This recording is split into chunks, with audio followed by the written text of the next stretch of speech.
Hello everyone, welcome back to the channel. This week we are finishing Brightest Day. If you didn't watch the last Brightest Day video, go back and watch that one because we are right in the middle of it and we are finishing it today. So come back and watch this one.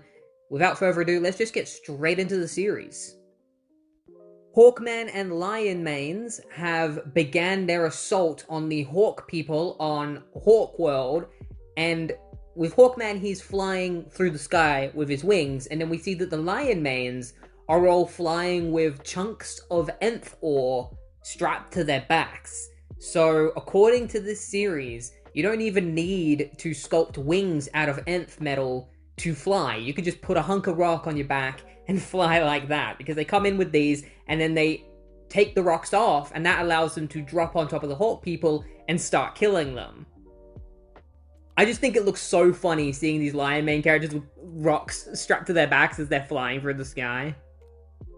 Carter begins torturing one of the Hawk people to find out where Shiera is. Hawk person will not tell him where she is, and so he rips one of their wings off and is like, I'm gonna keep ripping you limb from limb until you tell me where she is. And it's like, alright, I'll tell you. Meanwhile, Shiera is held hostage by Half-Set and her mother, Queen Shrike. They have built a gate out of all of the dead bodies of their past lives, and they're going to use this gate in order to invade another world. We don't know exactly where they want to go yet. Probably presuming the human world, but it might not be the human world.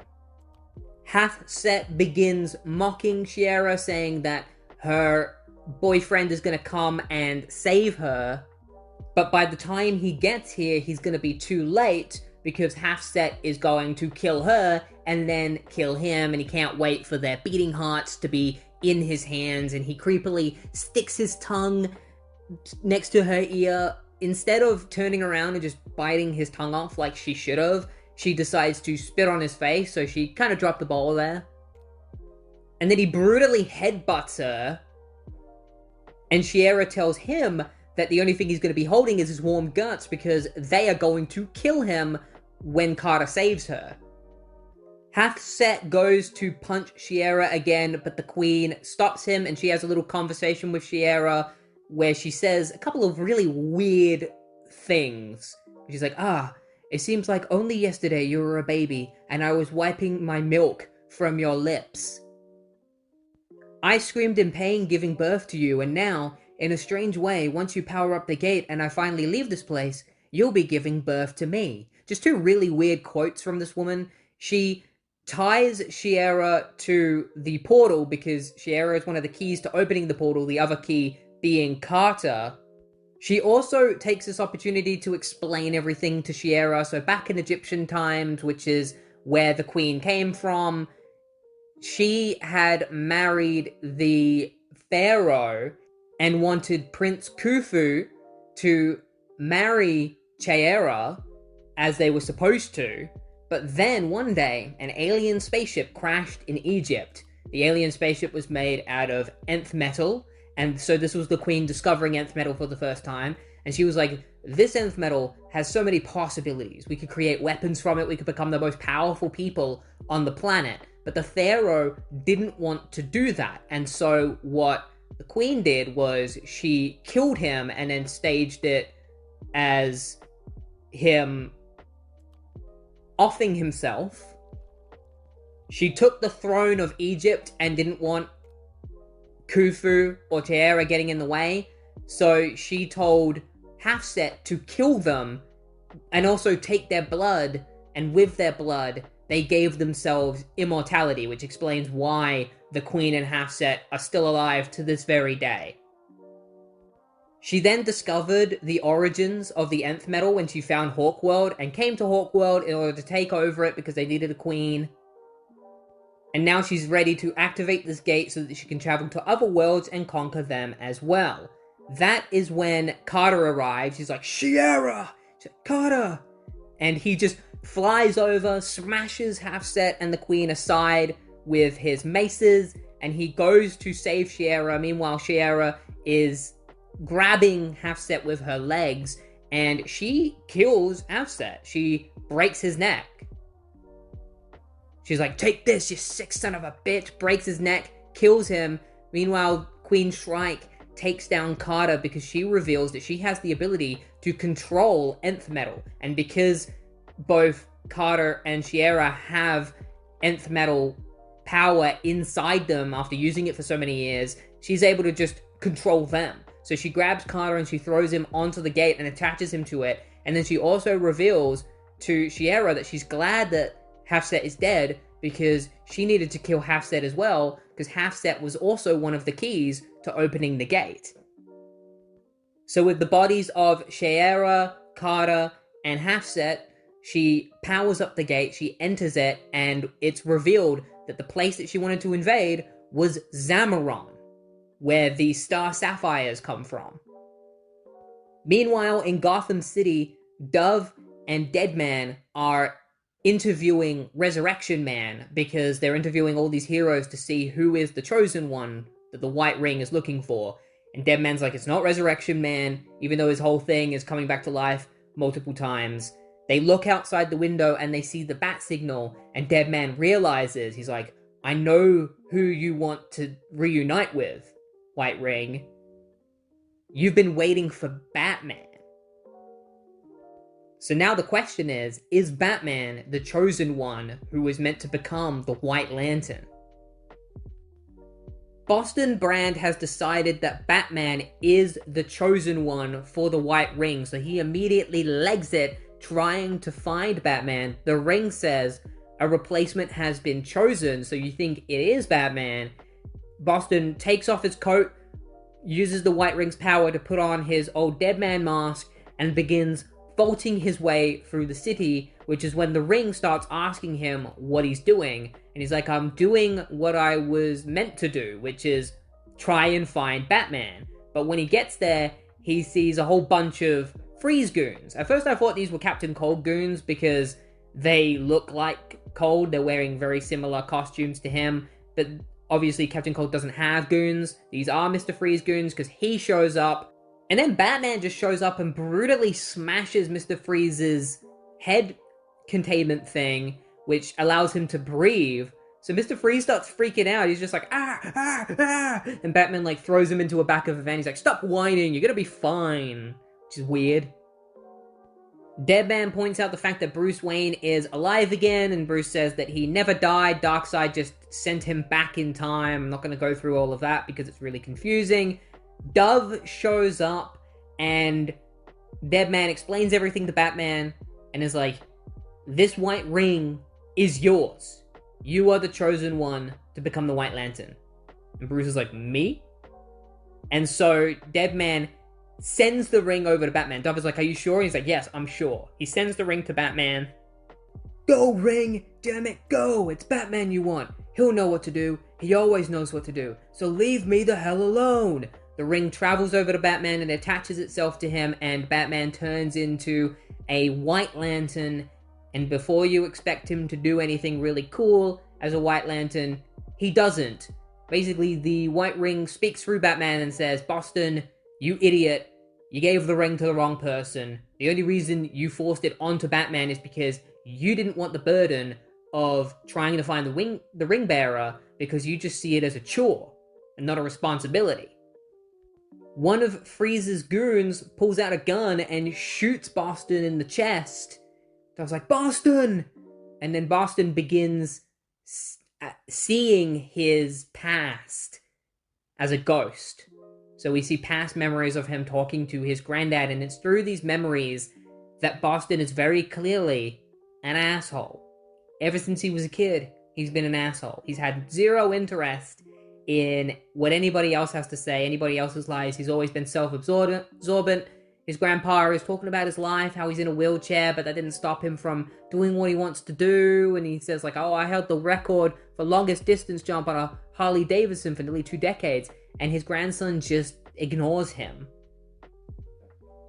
We see another memory of a young Boston at a drive-thru with one of his girlfriends, and he completely ignores her. He's more focused on getting his burger than listening to the conversation that she's trying to have with him. And she ends up leaving the car and crying. She's running away. It's like, man, this guy sucks. And then we come to the night that Boston died at the circus. He is incredibly big-headed, believing himself to be the best part of the show, the only part of the show that people come to see. They don't even need to warm up the crowd for him because he's just so great. He really pisses off this guy called Tiny, and it's because he pisses off Tiny that Tiny doesn't care when Boston eventually gets shot when he goes out to perform. And this is where Boston begins to break down. He's like, I know, I never cared about anyone but me. Not until after I was dead. Until after I literally walked in their shoes.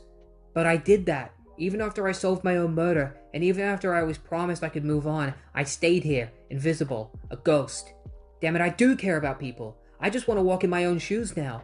I might not be meant to save the universe or the earth, but I can make life better for others and for me. Why is that wrong? Why? I want to live. Do you hear me? I want my second chance. Then stop hesitating, Boston Brand, and take it. And all of the light begins spewing out of Boston's body as he comes back to life. The ring flies off of Batman's head and hits the Freeze villain, knocking him out and also breaking his gun. Live life again the way you wish to, and the chosen one will come to you. Boston's like, oh man, that was weird. Anyway, is Batman? Oh, Batman's gone. Of course he is. Just disappears like that.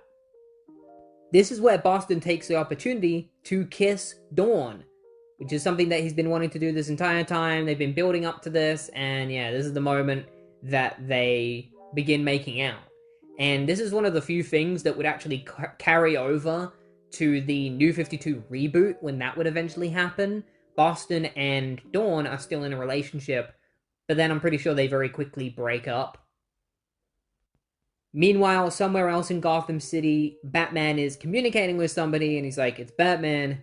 We need to talk about Maxwell Lord, because when he put on the white ring, he found out about everything. He's seen some shit.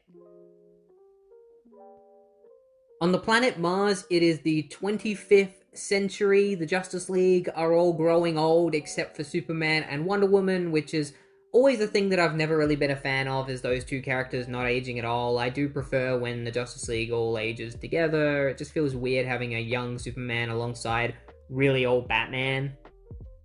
And in the 25th century, John Johns is a Green Lantern. He's kind of honored as the greatest member of the Justice League because he's the reason that the 25th century is amazing, it's really happy, and Mars is flourishing with all of its people because he brought them all back to life, and they all start talking to each other about their lives in general. The fact that some of them are growing older while others aren't, and Bruce is like, it doesn't really matter that I'm much older than all of you and that I'm coming to the end of my run.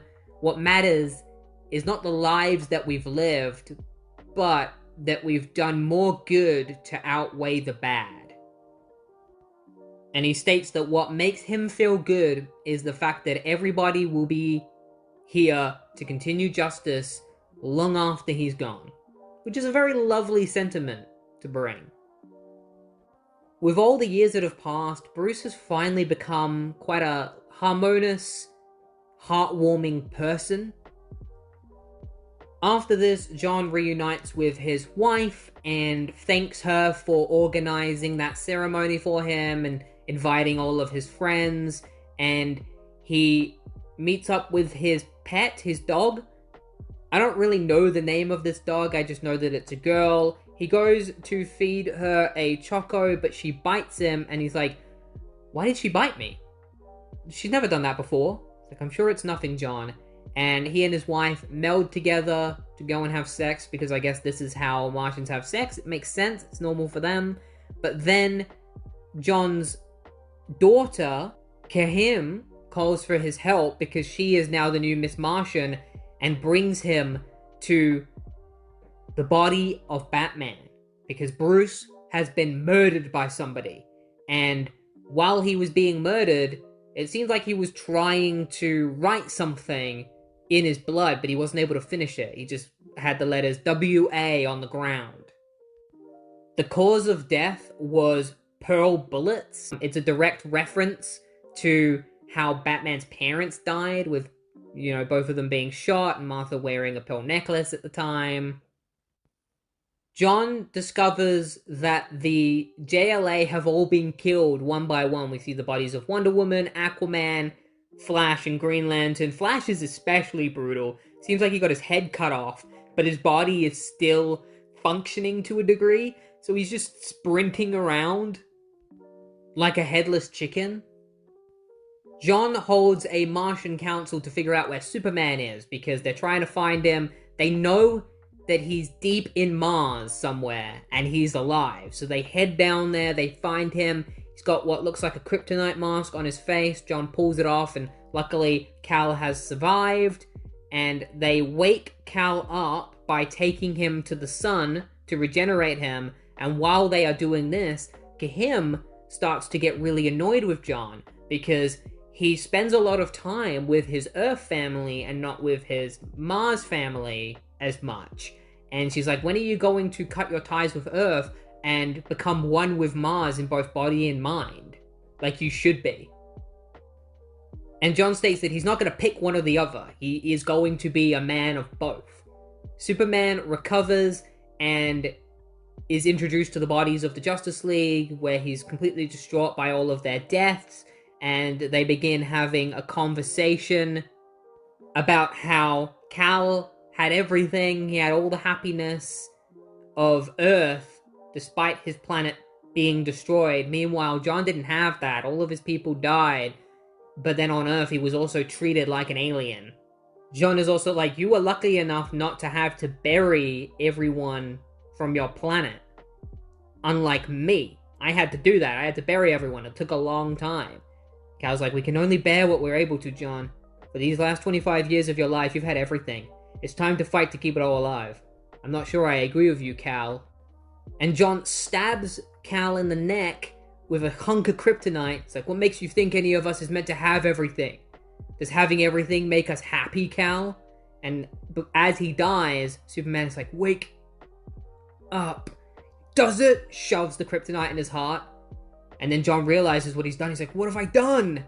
And then he looks over the bodies of the Justice League and he sees that the lacerations all over their body create the Martian symbol for love and hate.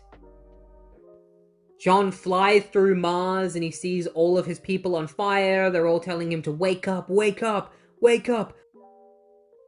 They all turn into copies of him. They're just chanting, we're trying to save me, we're trying to save me. John flies over to the pyramid and crashes through it, where he sees his wife. John, my beloved, why do you enter our home with such rage? You figure it out, Decay. And he grabs his wife, and obviously at this point he has finally snapped out of it. He's realized that he's in a dream world created by Decay, and so his wife turns back into Decay. He has his hand around her throat. It's like, I guess you didn't want to fight to keep our brave new world after all, John. I do not fight for a lie of the mind, Decay, and I never will. So the illusion has finally been broken, and we'll see soon what John does next. While we wait for that, we cut to the headquarters of the Justice League of America, where two characters known as Congorilla and Mikal Thomas, who is one of the Starmen, are playing chess together because they're very good friends. And that is when ice appears on the ground before them, a bunch of ice, and Firestorm has arrived. It's like, I need your help, guys. I'm about to destroy the universe. Arthur brings Jackson somewhere at the bottom of the Atlantic. I'm assuming it's Arthur's little headquarters or something. And there Jackson sees a bunch of memories, Arthur's memories with his son, where Arthur explains that that was his son and that he was killed by Jackson's father, the Black Manta. And Jackson asks Arthur what they're going to do with his parents. And Arthur's like, we're going to leave them here. They'll be safe here. You and I need to leave to find a way to keep Mera's people from escaping and trying to kill us all. You are the key to stopping the war before it happens. There's also a moment where Jackson asks Arthur which world he belongs to, and Arthur ignores him, which is a great little character moment for Arthur, where he doesn't really know what part of the world he belongs to, which one. Meanwhile, Firestorm has gone to the Justice League of America for help to figure out how to split them apart so that they don't accidentally destroy the entire universe. Meanwhile, somewhere else, Deathstorm is currently messing around with Martin Stein and Jason's father. Alvin Stein is asking Deathstorm all these questions about where the White Lantern is being taken to, like who is commanding him. He's like, oh yeah, you ask a lot of questions, don't you? Well, I will tell you that I am going to do whatever I can to screw with Jason and Ronnie and torture them until they die right in front of your eyes. But I will give you one chance to fix everything. In order to split yourself from my body, you will have to die. Like, one of you has to die for us to split apart. So he creates a gun on a table and gives it to Alvin. It's like, you're incredibly depressed, Alvin. The fact that you feel like you're not a worthy father for your son. Why don't you do your son a favor and end it all, and this will all be over. Just shoot yourself. And instead of trying to talk him out of doing it, Martin Stein's like, no, Alvin, do it. And we'll save our kids. Which is kind of a messed up thing for Stein to do. I know he's a professor, I know he's all about logic, but this isn't the right kind of situation to be like, no, do it, Alvin. Like, at least try and talk him out of it. Come up with a different way. Alvin brings the gun to his head and he's like, see you in hell, son of a bitch. He pulls the trigger and Deathstorm's like, wait! And then nothing happens because Deathstorm was fucking with them and was like, nah, haha, gotcha. I'm not gonna make it that easy. Let's go, we got places to be. They're just like, oh my god, you son of a bitch! Meanwhile, on the coast of New England, Arthur and Jackson are exploring a nearby cave where Jackson is like, oh man, Arthur, I can't see anything. And Arthur's like, yes, you can. This is as dark as the depths of the ocean. You just have to tell yourself you can see, and then you will see with your Atlantean eyes. And Jackson is able to see a cross shape on a nearby rock. So Arthur smashes through the rock, and there is a chest that needs to be opened with Jackson's powers. He opens it up, and he hears the voice of Mera coming from the chest, and Mera tells him everything. So it turns out Mera was the one that they met on the beach that had baby Jackson in her arms. I thought it was Jackson's mother, but it was actually Mera. Jackson's mother, as far as we know, is dead. She was giving birth to Jackson and was experimented on, which is what gave him his powers, and then she was kidnapped by the people of Mera's world and killed while Mera left with Jackson and handed him over to his current parents. Arthur then reveals Jackson his destiny. In the chest is a suit and a couple of weapons. And Jackson's like, I don't want to do this anymore. I want to go home. It's like, Jackson, you can't go home. I'm not going anywhere else with you. You have to, Jackson. No, I don't. Jackson attacks Arthur. He's like, I don't have to do anything. I don't want this kind of pressure. I didn't ask for it. Calm down. You don't understand. And Arthur summons a bunch of eels, which all attack Jackson. They start wrapping themselves around him. You don't understand what I'm going through. No one does. Jackson begins to calm down. He's like, no one. I was 13 when they came out of the water for me. Who did? And Arthur explains to Jackson that when he was very young, some Atlantean people came to try and get him. His father tried to protect him, to make him think that he was human, but eventually he failed, and Arthur was brought back to Atlantis because they thought that they needed their king back, but they never actually embraced him. He's like, I know I'm asking a lot from you, I'm asking for everything, but I wouldn't ask you to take on this burden if I had any other choice, or if I didn't believe you could do it. And so Jackson gives in. He's like, oh man, this suit's pretty great. It's like, yeah, it's the suit of a soldier. And then Jackson's like, what are these? They're called water bearers. You don't have as strong water control as somebody like Mera, but with these water bearer weapons, with the little water control that you have, you'll be able to form water weapons. And he shows off these water weapon forming abilities, like creating a sword and a mace, which is exactly what Calder can do in the Young Justice show. and now Jackson has officially become the new Aqualad. Meanwhile, the Justice League are waiting for Metamorpho because they're going to need his help to go inside Firestorm and use his abilities to hopefully split Firestorm apart. But Ronnie starts to get anxious about this. He's like, what if it doesn't work? And this sparks an argument between him and Jason, and Ray tries to calm them down, but their argument causes them to overload. They explode, and then there is nothing except for Jason and Ronnie. They wake up. Ronnie? Jason? What happened? And they are shown floating in the middle of an abyss of nothing. Like, I think we just destroyed the universe. So, yeah, that's a pretty insane situation. Things are looking pretty grim. Jason and Ronnie soon realize that they are not in the middle of pitch black because they've destroyed the entire universe. They've actually been teleported to the antimatter universe because this pitch black is actually a bunch of shadow demons that have surrounded them. So they use their light to get these shadow demons away, and then the ring tells them that Boston Brand has not found the champion yet, and that they need to protect it until he does. And they see the planet Quad, and they're like, oh, the Anti-Monitor is probably there, which means Deathstorm is there, and Deathstorm must be bringing the White Lantern to the Anti-Monitor, so let's go to Quad and see if they're there. Meanwhile, in Georgetown, Boston and Dawn spent the night together, and Dawn wakes up to see that Boston is making burgers for breakfast, again, apparently, because he's making up for lost time. It's like, yeah, I could tell from last night.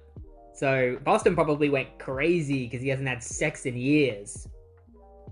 I also love that Boston is wearing this apron with a dove on it. It looks great. Like, it's clearly an apron that's made to fit Dawn. It's just awesome just seeing him wear this. I love it. Boston reveals to Dawn that his granddad is still alive. He just celebrated his 98th birthday. And so Dawn tells Boston to go and visit his granddad. He's like, I don't even know who will remember me. Boston, you should go. I feel terrible. Even when I was dead, man, I never checked in on him. I never thought he'd still be around. But the point is, he is around, Boston. Yeah. So Boston decides that he's going to go and visit his granddad. Meanwhile, in Zamaron, Shiera and Carter are still attached to the portal, and Shiera's like, I'm not going to let this time that we've got for ourselves now be wasted by my mother destroying Zamaron and us with it. Like, we finally got this time by killing Half-Set. We're not going to let it go to waste. Carol Ferris is here. She is now the queen of Zamaron, the queen of the Star Sapphires. She fights against the Hawk people, and then she uses her abilities to free Hawkman and Hawkwoman. And she's riding on top of the Predator, which is the love entity. I don't get why they continue to call it the Predator. Like, I know why it's called the Predator, because that's what it was called when it was originally introduced as a separate personality for Carol. But they continue to call it the Predator, even though it's supposed to be the entity for love, and usually in relation to love, a predator is not a good thing.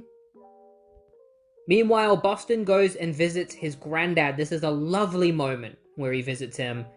Unfortunately, he's clean-shaven, seems like he's tidied up his hair, so now Boston just looks like a generic white guy. But there's this lovely moment where he walks up to his granddad, and his granddad puts his hands on Boston's hand. Boston. They begin to tear up, and he just hugs his granddad. And they begin to have a lovely heart-to-heart conversation where Boston proves to his granddad that he really was listening to him, that he remembers that his granddad was the record holder for the longest jump on a Harley-Davidson. And his granddad also shows a picture of him and his wife. He's like, this is you and Grandma? Wasn't she beautiful? I haven't been able to ride a bike since before you were born. I would have got around the block a few times more if I knew it was my last ride. Who said it was your last ride? The Predator brings Carter, Shiera, and Carol to the Love Battery, where Queen Shrike is trying to gain its power, but the battery hurts her when she touches it. It's like, why is it doing this? And Shiera's like, what's happening is, you don't understand that sharing love and controlling love are two different things. Shiera fights her mother, grabbing her throat and then just flying through the air with her, smashing her through rocks and shit, punching her in the face. But then the Predator smells the Queen's heart and just throws Carol off of it, sends her flying. The Predator grabs the Queen, brings her over to the battery. It's like, Kia Taramaka of Earth, your heart is devoid of love. You care for no one, not even yourself. Power is all you love. Absolute power. Let us see if you are truly able to wield it. And it enters the Queen's body, and she becomes the Predator. So I guess the first opportunity they had, the love entity betrayed everybody. Because what it wants is to finally know love. And then we get this really wholesome, cute moment between Boston and his granddad, where Boston is riding the Harley Davidson. He's got his granddad in the sidecar. He's like, you ready, Grandpa? Hell yeah, punch it, my boy. And so he revs up the motorcycle, creates a ramp with his White Lantern abilities, and they ride up the ramp, go flying through the air, and his granddad's just like, yeah! And then the power ring begins counting power level up. It goes power levels 1%, 2%, 3%, 4%, and Boston is like, wait, what? What's going on? And we will find out what this means. We cut to Central City, where Captain Cold is beating the shit out of Captain Boomerang, telling him why did he let the Reverse Flash out of Ironhide's prison, because in the Flash title, we will get to this eventually, Boomerang helped Reverse Flash escape, and the reason why is because Reverse Flash comes from the future, and the White Ring told him that he had this destiny to throw a boomerang at Dove, and Boomerang just wants to know why he has to do that, and he was hoping that Reverse Flash would have the answers, but he didn't. Instead, he decided to wreak havoc like he always does. Meanwhile, on Zamaron, Carter, Shiera, and Carol all face Shiera's mother, who has now become the Predator. Carol is still getting used to being the Queen, so she hasn't figured out how to control the Predator yet, and it's very easy to get corrupted by people like the Queen. Carol gets immediately frozen in Star Sapphire Crystal and starts plummeting from the sky, so Shiera's like, alright, I will grab her, and Carter's like, okay, I'll grab your mom. And apparently the way to stop the Predator is to make its host feel love.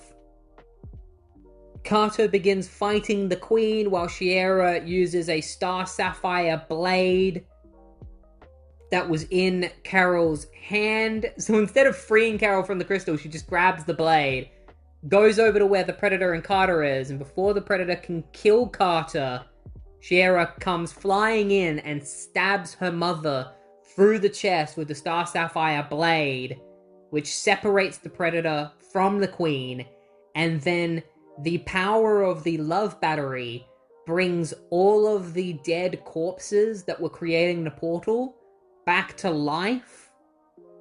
They all surround the Queen, and they start grabbing her, and the Queen is begging for her daughter to save her. She's like, it's too late for that, mother. It's over. And she gets absorbed by all of these corpses. They crush her into this tiny little ball, and then the ball says that it's over for them because the curse has ended. So this is their last life. And that is when they briefly become White Lanterns for 1 second, because Carter and Shiera have been granted their life again because their mission has been accomplished.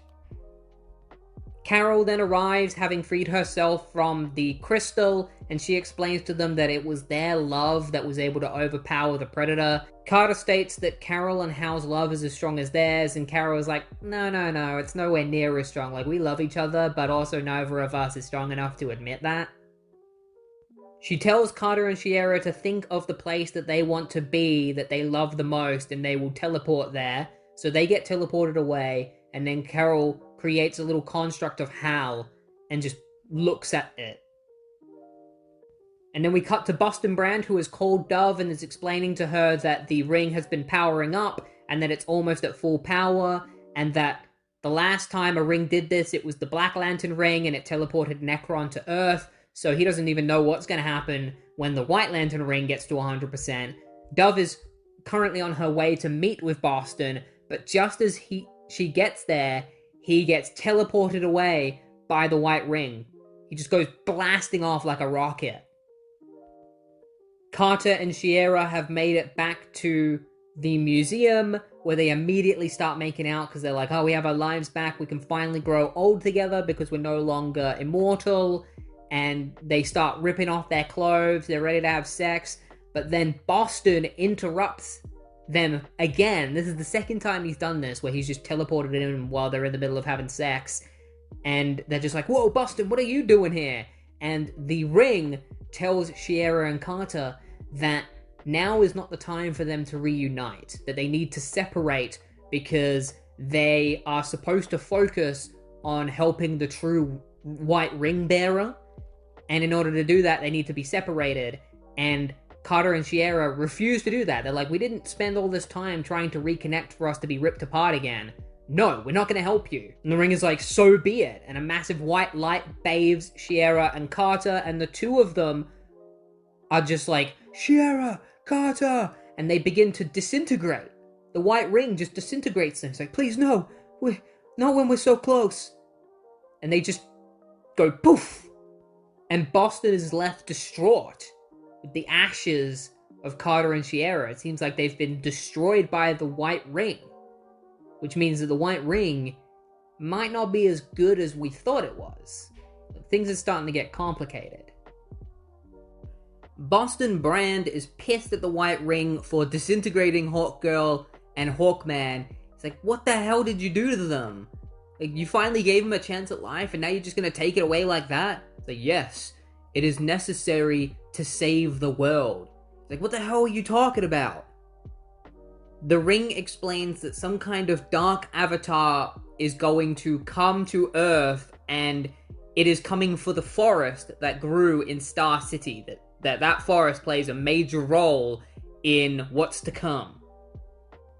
And that the 12 resurrected people all play a role in saving the world. Some less than others. Basically says, these are the less important characters who are in other titles that what they're doing is helping, but it's not really connected. Well, these are the main characters, and their actions are actually helping, making a huge difference. Boston refuses to be the ring's trigger man, but the ring is like, it's too late, Boston, you don't really have a choice, and teleports him away. Then we cut to Aquaman and Aqualad, who are swimming through the ocean being chased by sharks, where Aquaman states that ever since he came back, he hasn't been able to control live sea life, only dead sea life. And the live sea life now treats him like the enemy. These sharks are trying to eat them. So Arthur is like, we gotta swim as fast as we can so that they don't catch up to us. Jackson asks Arthur if he's going to forgive Mera for everything, the fact that she knew everything about Jackson and didn't tell him, and Arthur just kind of ignores him. He doesn't really plan on forgiving her anytime soon. He's more focused on what's currently going on, which is trying to stop Black Manta and Siren from freeing all of Mera's people so that they can attack the surface world.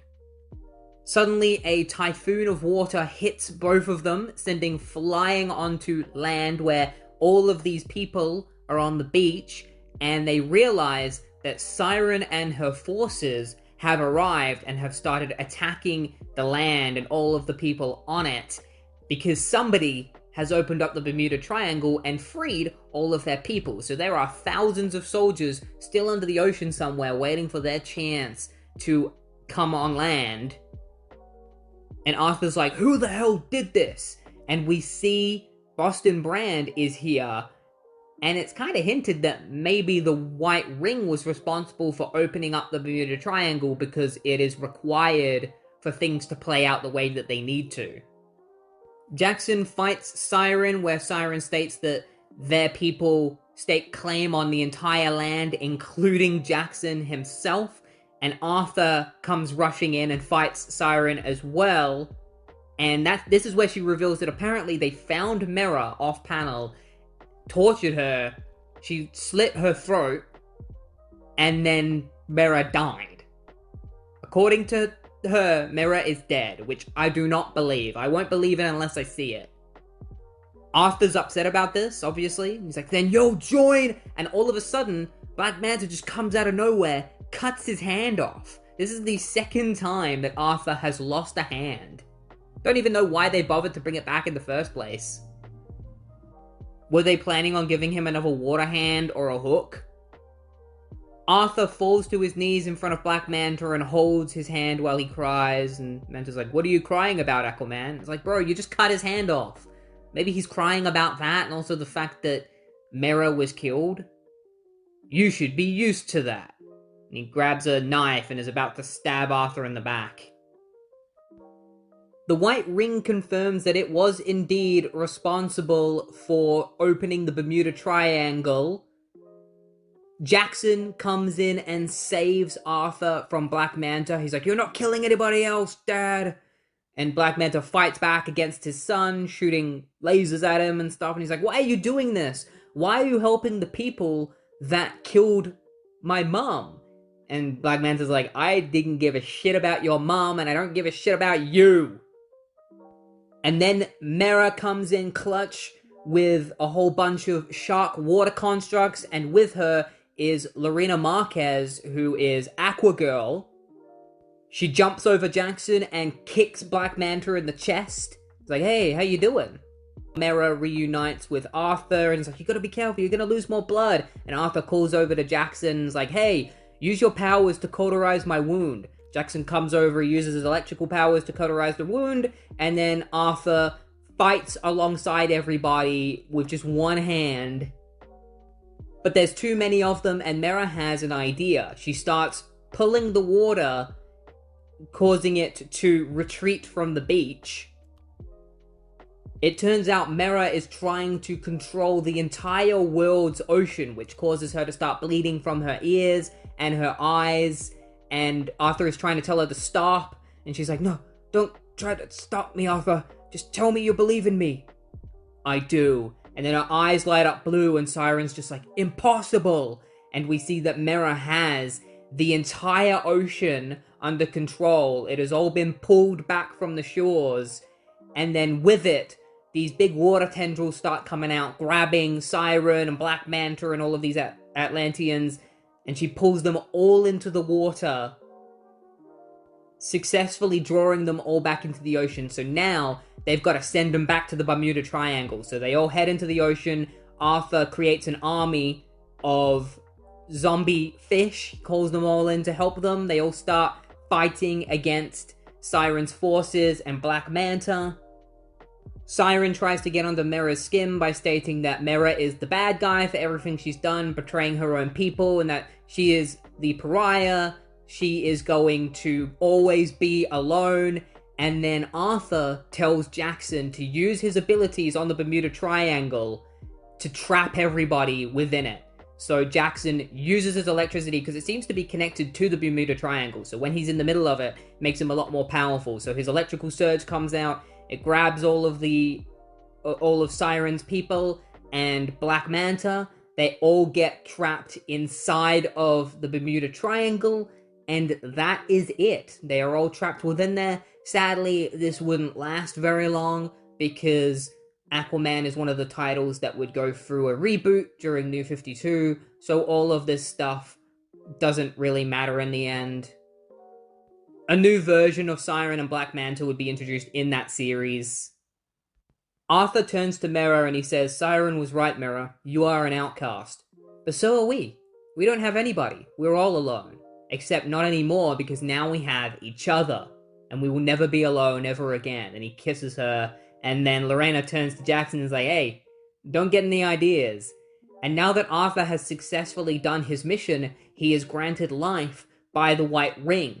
But then Boston is like, Arthur, please get away from me before I... And he shoots Arthur with a blast of white light, and Arthur is disintegrated, much similarly to Hawkman and Hawkgirl, leaving Mera in tears. She's like, Arthur! Like, what the hell?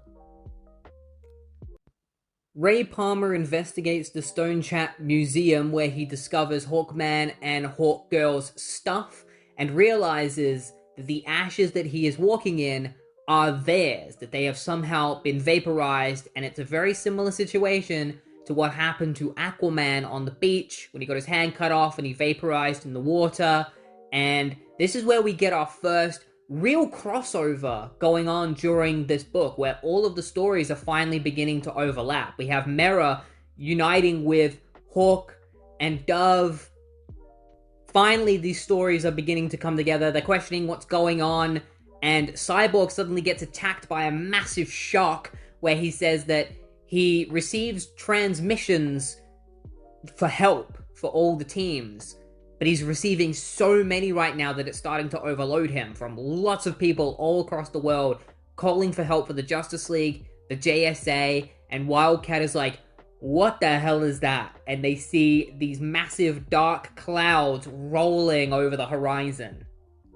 Meanwhile, on Mars, J'onn J'onzz has his final confrontation with Decay, who had been using her powers to trick him into living in some kind of utopia in the future, and she reveals that they had spent many weeks together, for real, and that she is carrying his child because they have melded together within that time. So she's basically sexually assaulted him because she made him think that he was with his wife and that he was melding with his wife when he was actually melding with her, which is just messed up. And to make sure, John decides to go inside of her mind and body to see if she actually is pregnant with his son. And then he reveals to her that it is a phantom baby. It's not real. It is a baby created from the manifestation that she created. And this really pisses her off, and she starts fighting back against John, using the bones of some of the leftover Martians to stab him, just continuing to be a massive incel. These bones are Mars. This is our people. This is our future if you won't love me. If it's a planet of life you want, then maybe it's time you really listen to one. And John starts attacking her with the minds of everybody on Earth. The fact that they are all calling and screaming for help right now, and it starts fucking with Decay's mind. She's just like, make it stop. This is awful. Decay states that she is determined to be with John forever, and if it means killing every single person on Earth, then she'll do it. And John is like, you know what, Decay? I believe you. And he grabs her. He's like, I'm going to take you somewhere. We're going somewhere away together. It's the only thing I can do to stop you. There's one last thing we need to do together, Decay, and that is to die. And he brings her to the sun and then flies into the sun, destroying her and burning himself to a crisp. However, John doesn't die because he is given new life by the White Lantern Ring, because he has completed his mission. And then the White Lantern Ring tells him to pick his home. He has to pick one or the other, Earth or Mars. And without a second thought, John picks Earth. He heads straight back to Earth, where he sees that the cities are all on fire. And he's like, no! So he begins flying in, saving children and people. And that is when the ring says that his heart is no longer divided. Your sense of devotion and duty is now pure and singular in its purpose. And Boston is there, and he's like, I'm sorry, John, for what's about to happen. I wish I could change what the ring is going to do, but I can't stop it. And John is like, I've read your mind already, Boston. I know that you have no control over this. If this is what must be done, then I will allow it. And the ring says, J'onn J'onzz of Mars, the Earth has accepted you. And John gets pulled into the Earth as Boston screams, and this is where I've started to notice a pattern with these characters that have been given new life and then have been disintegrated. So with Hawkman and Hawkgirl, before they were vaporized, there was a bunch of wind and air that was circling around them like a tornado, and then they disintegrated. With Aquaman, he dissolved into water, and then with Martian Manhunter, he was pulled into Earth. I don't think that this is a coincidence. It's clear that Johns is doing this on purpose, and that there is a meaning behind this that we will see later. As soon as we see a character become one with fire, then I will know exactly what is going on. Jason and Ronnie continue to travel through the anti-matter universe, where they see a scribe that Ronnie had put in a rock that said Ronnie was here, because this is from when he came here with all the other heroes during Crisis on Infinite Earths. And it's remained here for like 30 years or whatever. I don't know how much time has passed in the DC universe since then, probably about 10 years. The Anti-Monitor finally has the White Lantern, and he wants to use it to bring as much life as he wants back so that he can then absorb it, because he is all about anti-life. But Firestorm arrives and decides to face the Black Lanterns and the Anti-Monitor in battle. He uses his powers against the Anti-Monitor to turn his helmet into hydrogen. So we get to see the Anti-Monitor's face for the first time, helmetless. And I'm just gonna say, I'm a bit disappointed. I thought he would look way uglier or terrifying than this. But no, he actually doesn't look intimidating at all. He kind of looks like the Thing if he was made out of wood. Firestorm then creates a giant match, and he's like, need a light?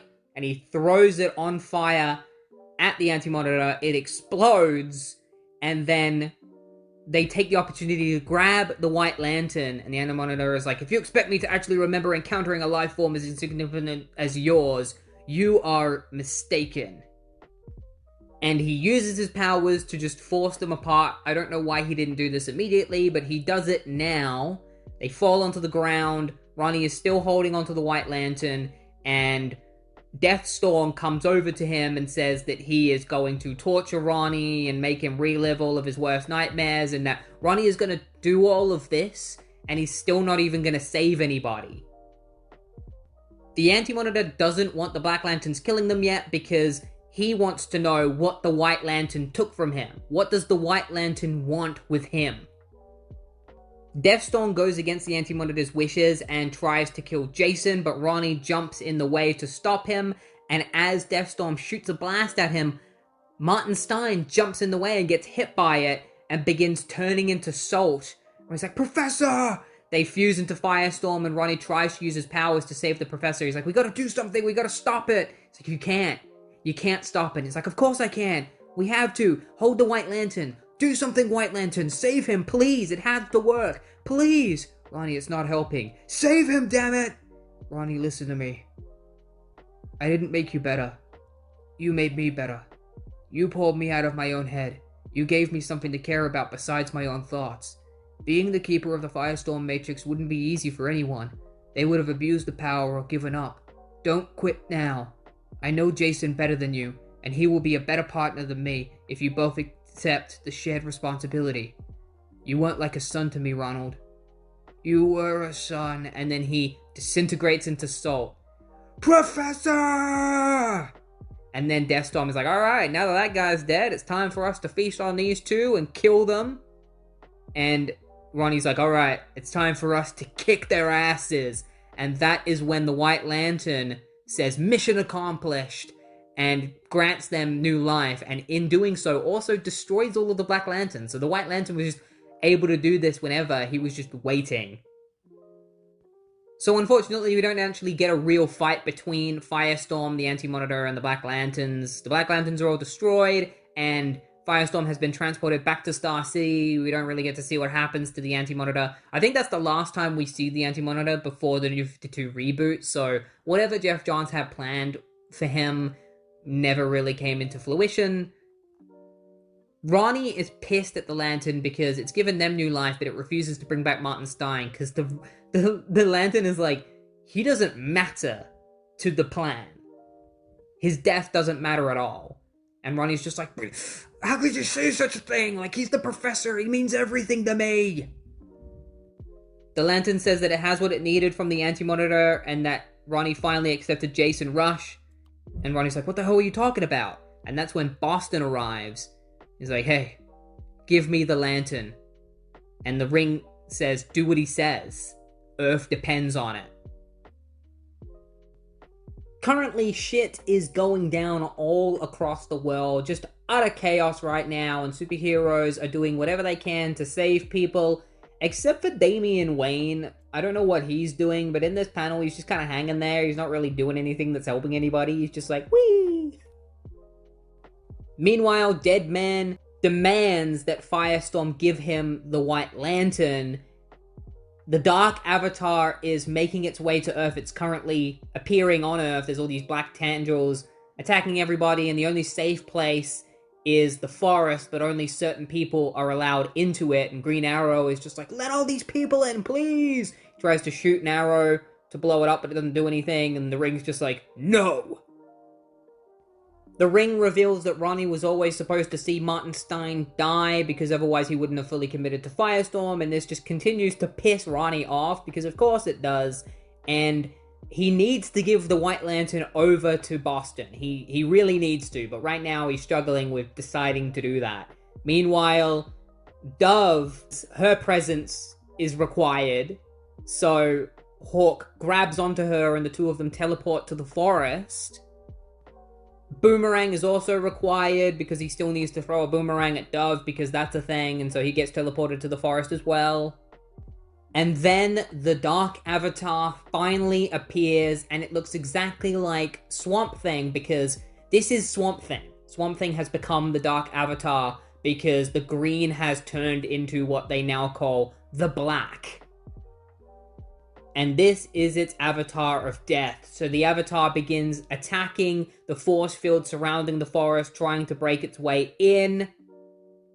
Boomerang is given a couple of boomerangs by the White Ring, and it's like, you know what to do, you're supposed to throw them at her, but he's not going to do that yet. We have to wait for Firestorm to get blasted with the White Ring energy, which begins to turn him into fire, and then Boomerang's like, that wind seems familiar, and all this wind starts coming in, and it's like, air, fire, water, earth. This isn't Avatar, this is in fact the 4 characters that had all been disintegrated: Firestorm, Martian Manhunter, Aquaman, Hawkman, and Hawkgirl, and they have all become elementals now.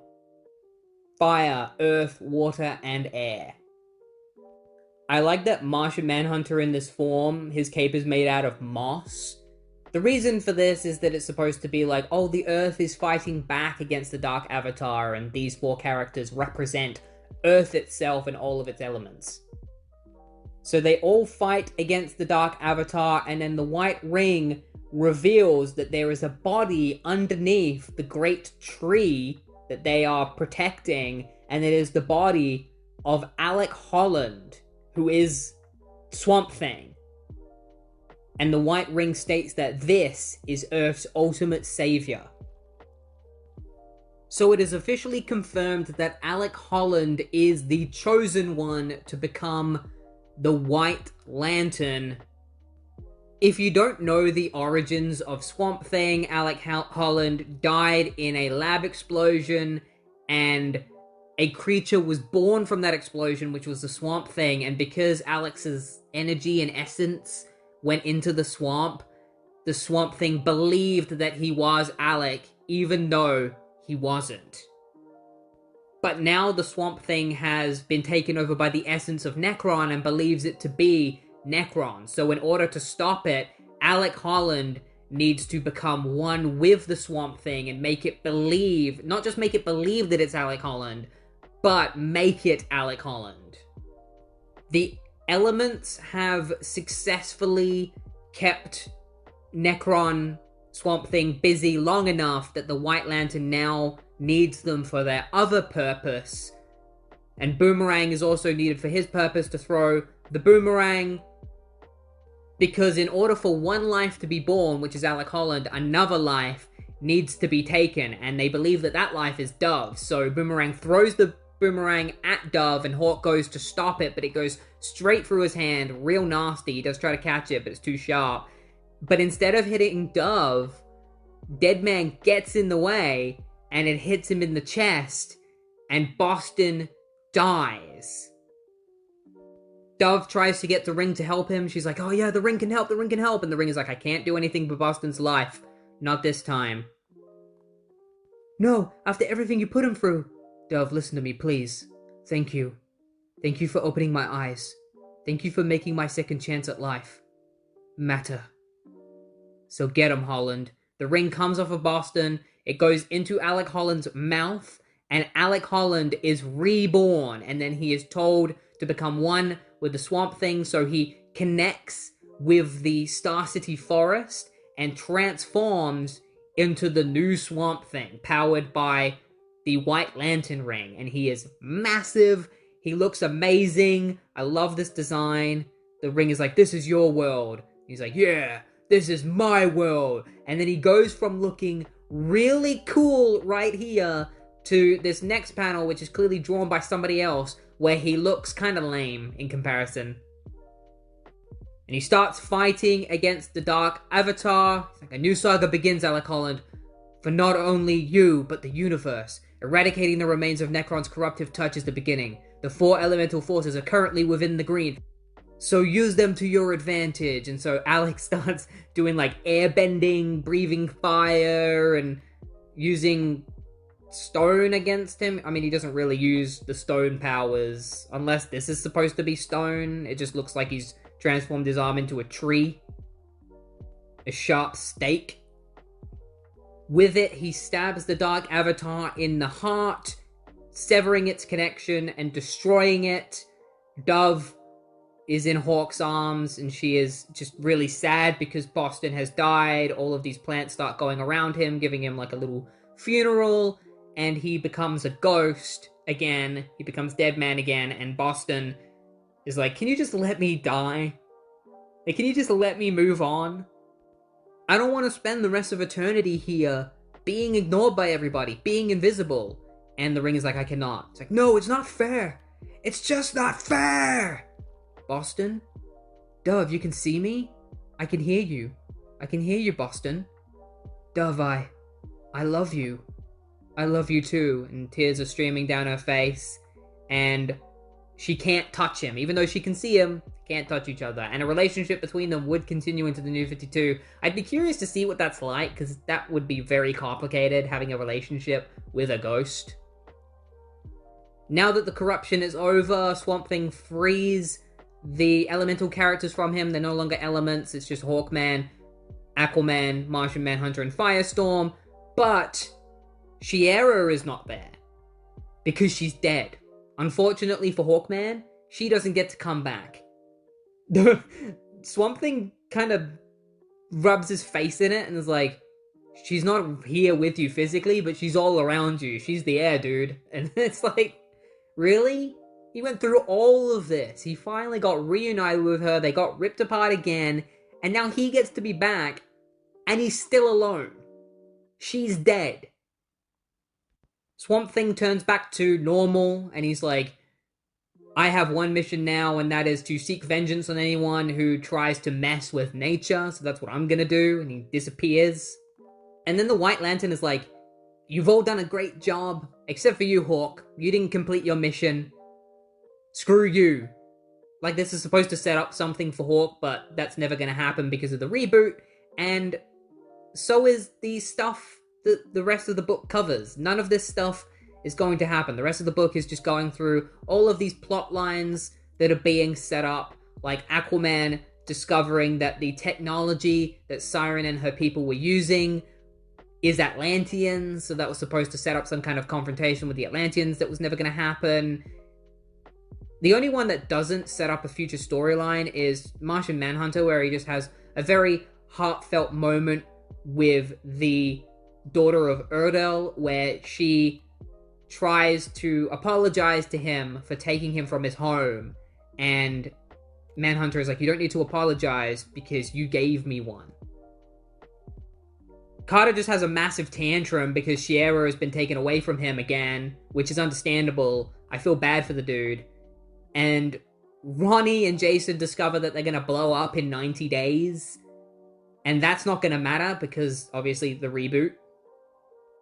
The business suit guys that were responsible for the oil spill that we saw earlier in Brightest Day are all attacked by Swamp Thing and killed.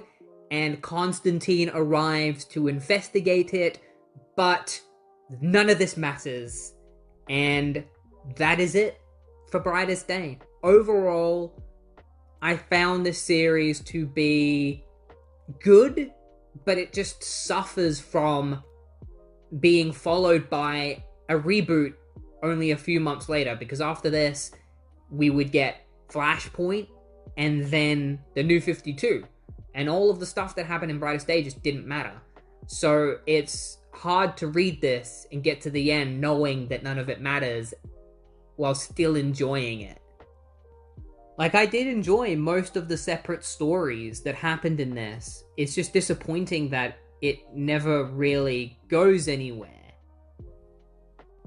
I was also disappointed by the fact that the stories don't really intertwine at all until the very end. They call this a crossover event, but it's only really the last 4 issues that are actually a crossover event, because the stories just don't cross over at all. The characters don't really cross over at all until those last 4 issues. Most of the time, it just feels like a bunch of miniseries that were all crammed together into one book because they didn't have enough time. Like, it was like they originally planned for them to be separate series, but then the reboot was going to happen, so they just shoved them all into one book instead. I'm not saying that's what happened, that's just how it feels when you're reading it. I would say that if you like the characters featured in this, then I would recommend reading it. Like, if you care about Aquaman and Deadman and Hawk and Dove and all that, then read this series. But if you're only wondering whether or not you should read it because it matters or not, I would say don't read it, because it is skippable. You should not read this if you're trying to read all the important stuff. Don't even read it if you're interested in seeing White Lanterns, because there's barely any White Lantern stuff in this. The White Lantern is featured, but whenever people become White Lanterns, it's like for 2 seconds, and then that's it. It's actually disappointing, the lack of White Lantern stuff. You think the final battle would involve everybody turning into White Lanterns, but no, that doesn't happen. We just get a subpar fight between Swamp Thing and the Dark Avatar. But that's it for Brightest Day. If you enjoyed these videos, then feel free to like and subscribe. Next week, we are switching back to The Flash, where we will be finishing off the final issues of The Flash before Flashpoint. So, looking forward to that. I hope to see you next week. Have a good one.